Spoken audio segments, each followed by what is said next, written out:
Good morning. ഇന്ന് live നമ്മുടെ യൂട്യൂബിൽ വീഡിയോ പറയുന്ന ആരാന്നറിയോ? ലിനിയ. ലിനിക്ക് ഒരു പണി ചേർത്ത് കൊടുക്കാം. ലിനി, ഇന്ന് വെറുതെ നടക്കുവായിരുന്നു. ഇന്ന് നീ പറയുന്ന ഒരു സബ്ജക്ട് എന്തോന്ന് പറ. കൂർമ്മ ബുദ്ധിയുള്ള മനുഷ്യരുടെ ലക്ഷണങ്ങൾ. ഓക്കെ, കൂർമ്മ ബുദ്ധിയുള്ളവരുടെ ലക്ഷണങ്ങൾ. പറഞ്ഞോളൂ. അപ്പൊ ഈ കൂർമ്മ ബുദ്ധിയുള്ളവർ കൺസിസ്റ്റന്റ് ആയിട്ട് സ്ഥിരമായി അധ്വാനിക്കുന്നവരായിരിക്കും. അവർക്ക് എന്തെങ്കിലും വലിയ ലക്ഷ്യങ്ങൾ കാണും. അപ്പൊ ആ ലക്ഷ്യങ്ങൾക്ക് വേണ്ടി അവർ സ്ഥിരമായി അധ്വാനിക്കുന്നവരായിരിക്കും. അപ്പൊ അവരുടെ പ്രധാനപ്പെട്ട ലക്ഷണങ്ങൾ എന്തൊക്കെയാണെന്നാണ് നമ്മൾ അധ്വാനിക്കുന്നവരായതുകൊണ്ട് അവന്മാർ ഒരിക്കലും തകരത്തില്ല. എന്തെങ്കിലും ജീവിക്കാൻ പറ്റും. അവരുടെ ലക്ഷണം പറഞ്ഞു. അവരുടെ ഒരു വലിയ പ്രത്യേകത എന്ന് പറഞ്ഞാൽ അവർ വളരെ ശാന്തമായ മനസ്സുള്ളവരായിരിക്കും. അതായത് നമ്മൾ തെളിഞ്ഞ ഒരു തടാകം ഉണ്ടല്ലോ. അപ്പൊ ഒരു തടാകത്തിന്റെ പ്രത്യേകത എന്താന്ന് ചോദിച്ചാല് ആ തടാകത്തിലേക്ക് നമുക്ക് നോക്കി അതിന്റെ അടിത്തട്ട് വരെ കാണാനായിട്ട് സാധിക്കും. അത് വളരെ ശാന്തതയുള്ള തടാകത്തിന് തുല്യമായ മനസ്സാണ് അവർക്ക്. അപ്പം അങ്ങനെയുള്ള ഒരു മനസ്സിൽ നമ്മൾ ചിന്തിക്കുന്ന ആ മനസ്സോടുകൂടിയവർ ചിന്തിക്കുന്നതും പ്രവർത്തിക്കുന്നതും എല്ലാം എന്തായിരിക്കും? വളരെ നന്മയുള്ളതായിരിക്കും. വളരെ ബുദ്ധിയോടുകൂടിയ ശക്തമായ തീരുമാനങ്ങളും ചിന്തകളുമായിരിക്കും. അപ്പൊ അതാണ് ഒന്നാമത്തെ അവരുടെ ഒരു ലക്ഷണം എന്ന് പറയുന്നത്. ശാന്ത സ്വഭാവമുള്ളവരായിരിക്കും. അവർ പ്രകോപനപ്പെടത്തില്ല പെട്ടെന്ന്. പിന്നെ അവർക്ക് നല്ല ഉയർന്ന ചിന്തയും നല്ല ആത്മബോധവും ഉള്ളവരായിരിക്കും. ചിന്തിച്ചേ പ്രവർത്തിക്കും. പെട്ടെന്ന് എടുത്തു ചാടി ആരെങ്കിലും ഒരു പ്രശ്നോ പ്രതിസന്ധികളോ വന്നു കഴിഞ്ഞാൽ എടുത്തു ചാടിയല്ല അവർ പ്രവർത്തിക്കുന്നത്. അവർ ഒന്ന് ആലോചിച്ച് ചിന്തിച്ചിട്ട്. അപ്പൊ നമ്മളെ മെഡിറ്റേഷൻ പോലെയുള്ള കാര്യങ്ങളൊക്കെ ഇങ്ങനെയുള്ളവർക്ക് വളരെ അവർ മെഡിറ്റേഷൻ ചെയ്യുന്നവരുമായിരിക്കും. ഈ ശാന്ത മനോഭാവത്തോടു കൂടിയവർ അവർ ചിന്തിച്ച്. മൂന്നാമത്തെ പോയിന്റ് എന്ന് പറഞ്ഞാൽ ഇങ്ങനെയുള്ളവർ വളരെ ചുരുക്കമായേ സംസാരിക്കത്തുള്ളൂ. അതായത് ചുരുക്കമായി സംസാരിക്കുന്നത് എന്തായിരിക്കും? ഫാക്ട്സുകളായിരിക്കും.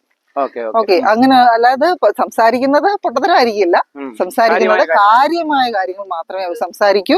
അവർ അധികം സംസാരിക്കത്തില്ല. അപ്പൊ ഈ ഒരു ശാന്ത മനസ്സുള്ള ബുദ്ധികൂർമ്മതയുള്ള ആൾക്കാരുടെ ലക്ഷണമാണ് അപ്പൊ വാക്കുകൾ ചുരുക്കുന്നത്. അടുത്തത്, അവർക്കൊരു ഉറപ്പായ ലക്ഷ്യം കാണും. ലക്ഷ്യമുള്ളത് കൊണ്ടാണ് ഞാൻ പറഞ്ഞില്ലേ, അവര് എന്ത് ചെയ്യും? ഇടപെടത്തില്ല. അവർ അവരുടെ ലക്ഷ്യങ്ങൾ നേടാൻ വേണ്ടി എന്ത് ചെയ്യും? അവരെ സമയത്തെ കൃത്യമായി വിനിയോഗിക്കും. അപ്പൊ അതാണ് 4 പോയിന്റ് ഇപ്പൊ പറഞ്ഞേ. ഒന്ന്, ശാന്ത സ്വഭാവമുള്ളവരായിരിക്കും. അവർക്ക് നല്ല ആത്മബോധം ഉണ്ടായിരിക്കും. ഉയർന്ന ചിന്തയായിരിക്കും. സാധാരണക്കാരൻ ചിന്തിക്കുന്ന പോലല്ല, ഉയർന്ന രീതിയിലായിരിക്കും അവർ ചിന്തിക്കുന്നത്. പിന്നെ അവരുടെ വാക്കുകൾ വളരെ ചുരുങ്ങിയതായിരിക്കും. അപ്പൊ പിന്നെ നാലാമത്തെയാണ് അവർക്ക് എന്ത് കാണും? ഉയർന്ന ലക്ഷ്യം കാണും. ഇനി അടുത്തത്, അവര് നല്ല പരിശ്രമിക്കുന്ന ശീലമുള്ളവരായിരിക്കും. അതുകൊണ്ട് അവർക്ക് ഈ ഹോളിഡേയ്സ് വന്നാലും ഏത് ഡേയ്സ് വന്നാലും അവരെന്ത് ചെയ്യും? അവർക്ക് സ്ഥിരമായി അതായത് കൺസിസ്റ്റന്റ് ആയിരിക്കും. അവരുടെ കാര്യങ്ങൾ അവർ കൃത്യമായി ചെയ്തിരിക്കും.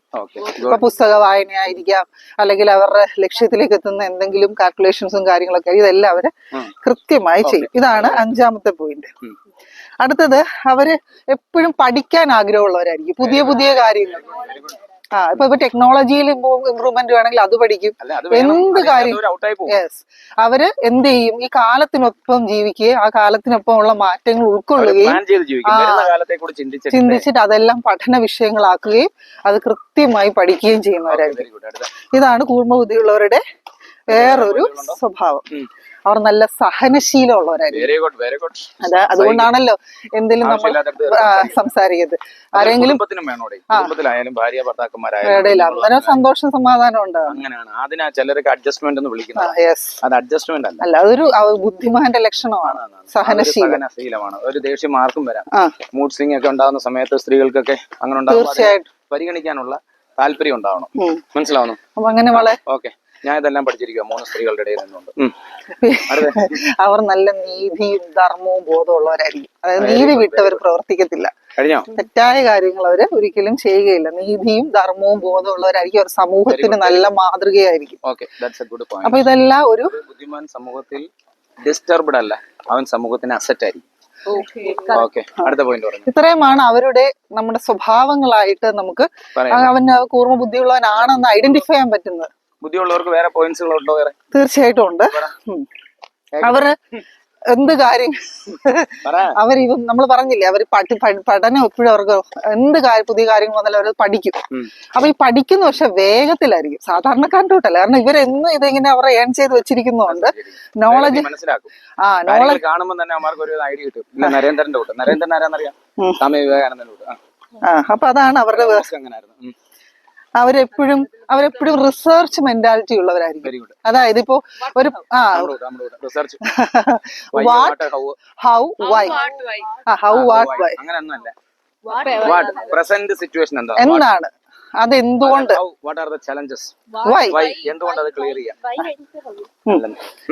അപ്പൊ അങ്ങനെ ഒരു റിസർച്ച് മെന്റാലിറ്റി ഉള്ളവരായിരിക്കും. അപ്പൊ അവര് എന്ത് കാര്യം മുമ്പ് കണ്ടാലും അവരെന്ത് ചെയ്യും, ഇങ്ങനെ 3 കാര്യങ്ങൾ ചിന്തിച്ചിട്ടായിരിക്കും അതിനെ ഓക്കെ. പിന്നെ ഗഹനമായ എന്ത് കാര്യത്തെയും വളരെ ശ്രദ്ധയോടെ വീക്ഷിക്കുക. അവർ ചുറ്റുപാട് നടക്കുന്ന, നമ്മൾ വിചാരിക്കും ഇവരൊന്നും ശ്രദ്ധിക്കുന്നില്ല, അവരെല്ലാ കാര്യങ്ങളെയും ശ്രദ്ധയോട് വീക്ഷിക്കുകയും അതിനെക്കുറിച്ച് അവർക്ക് എല്ലാത്തിനെ കുറിച്ച് അവർക്കൊരു വ്യക്തമായ അഭിപ്രായവും ഉണ്ടായിരിക്കും. അത് കലവല പറഞ്ഞുകൊണ്ട് നടക്കുകയല്ല, അവർ കൃത്യമായും വളരെ ബുദ്ധിയോടെ. പിന്നെ അവരെന്ത് ചെയ്തില്ല, തർക്കങ്ങളിലൊന്നും ഏർപ്പെടില്ല. അതായത് തർക്ക വിഷയത്തിനകത്ത് അവർ ഇടപെട്ടാലും അത് വളരെ കൃത്യമായി പറയും. അത് വളരെ ഫാക്ട് ആയിരിക്കും, എവിഡൻസ് ആയിരിക്കും, അത് ഉദാഹരണങ്ങൾ കാണും, അത് അഡ്വൈസ് കാണും, എല്ലാം ഉണ്ടാവും. But they should have what logical thinking ഉണ്ടാവും. പിന്നെ ഈ പ്രശ്നങ്ങളും പ്രതിസന്ധികളും വരുമ്പോൾ ഇവിടെ അവർ ഇട്ടിട്ടെറിഞ്ഞ് ഓടത്തില്ല. അവരെന്ത് ചെയ്യും, അതിനെ ഫേസ് ചെയ്യുകയും അതിനുള്ള പരിഹാരം കണ്ടെത്തുകയും ആ പരിഹാരങ്ങൾ പ്രവർത്തിക്കുകയും ചെയ്യും. നമ്മളാണെങ്കിൽ ഒരു പ്രശ്നവും പ്രതിസന്ധിയൊക്കെ വരുമ്പോൾ എന്ത് ചെയ്യും, തളർന്നു പോകും. പക്ഷെ അവർ ആ പ്രശ്നങ്ങളെയും പ്രതിസന്ധികളെയും ഉൾക്കൊള്ളുകയും അതിനുള്ള സൊല്യൂഷൻസ് കൃത്യമായി കണ്ടുപിടിക്കുകയും ചെയ്യും. അപ്പൊ ഇതൊക്കെ അവരുടെ വേറെ ഗുണങ്ങളൊക്കെയാണ്. പിന്നെ അവർക്ക് നല്ല വായനാശീല കാണും. പിന്നെ അവര് ചിന്തിച്ചെടുക്കുന്ന എല്ലാം വളരെ സൃഷ്ടിപരമായ ചിന്തകളായിരിക്കും. ഇതൊക്കെയാണ് വേറെ. പിന്നെ എന്തെങ്കിലും പ്രശ്നങ്ങൾ അവർക്ക് ഉണ്ടായാൽ തന്നെ, ഇപ്പൊ അവരിൽ ഒരു തെറ്റ് സംഭവിച്ചു, എന്നാൽ അവരെന്ത് ചെയ്ത് ഒരു സ്വയം വിശകലനത്തിന് വിധേയമാകും. അപ്പൊ നമ്മള് ചിലപ്പോ ഒരു തർക്കം വന്നു, അപ്പൊ ഞാൻ ഈ പറഞ്ഞു ഇപ്പൊ ഞാനൊരു കാര്യം ഒരാൾക്ക് പറഞ്ഞു കൊടുക്കുക, പക്ഷെ അത് എന്റെ ജീവിതത്തിൽ പ്രാവർത്തികമാണോ, ആ പറയുന്നതൊക്കെ ഞാൻ ചെയ്യുന്നുണ്ടോ, ആ ഒരു വിശകലനം അവരിൽ തന്നെ ഉണ്ടാകുക, അവരെ തന്നെ മോൾഡ് ചെയ്യുകയും വീണ്ടും വീണ്ടും മോൾഡ് ചെയ്തുകൊണ്ടിരിക്കുകയും ചെയ്യും. അപ്പൊ ഇതാണ്. പിന്നെ അവർക്ക് നല്ല ഒരു സംഘടനാപരമായ ചിന്ത കാണും. എല്ലാം കാണും. പിന്നെ എല്ലാ കാര്യങ്ങളെയും കൃത്യമായി അവലോകനം ചെയ്യാനുള്ള ഒരു കഴിവ്. ആ അവലോകനം നടത്തുന്നോണ്ടായിരിക്കുമല്ലോ അവർക്ക് എന്ത് ചെയ്യാൻ പറ്റുന്നത്, കൃത്യമായ സൊല്യൂഷൻസ് കൊടുക്കാനും കൃത്യമായ ഫാക്ട്സുകൾ സംസാരിക്കാനും സാധിക്കുന്നു. അപ്പൊ ഇതൊക്കെയാണ് ഓരോ കൂർമ്മ ബുദ്ധിക്കാരൻ ഉണ്ടാകുന്ന ലക്ഷണങ്ങൾ. നമുക്ക് അവരെ തിരിച്ചറിയാൻ പറ്റും. നമ്മളിൽ ആ കൂർമ്മ ബുദ്ധി ഉണ്ടോ എന്ന് നമുക്ക് ഐഡന്റിഫൈ ചെയ്യാൻ പറ്റും. അഥവാ ഇനി അത് ഉണ്ടാകാൻ നമുക്ക് എന്തൊക്കെ മാറ്റങ്ങൾ ചെയ്യണം എന്ന് നമുക്ക് ചിന്തിക്കാനായിട്ടും പറ്റും. ഓക്കെ. എന്തുവാ കിടന്ന് കറങ്ങുന്നേ? പറഞ്ഞു, എവിടെ പോന്നു?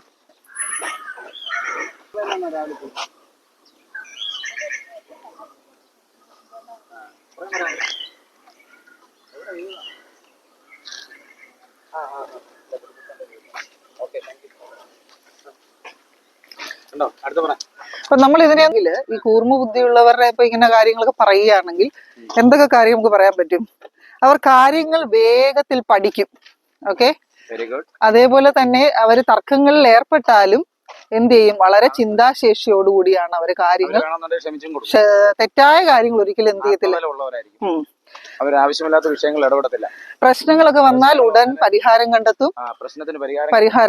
പിന്നെ അതുപോലെ തന്നെ നല്ല നിരീക്ഷണ പാഠമുള്ള, നല്ല രീതിയിൽ ഒബ്സർവ് ചെയ്തിട്ട് മറുപടി പറയുമ്പോൾ ചിന്തിച്ച് പറയും, പക്ഷെ അത് കൃത്യമായി പറയുന്നു പറഞ്ഞാൽ മറുപടി പറയാൻ യെസ്. അപ്പൊ ഇതൊക്കെയാണ് ഒരു കൂർമ്മ ബുദ്ധിയുള്ള ഒരാളെ ഐഡന്റിഫൈ ചെയ്യാനായിട്ട് നമുക്ക് സാധിക്കും.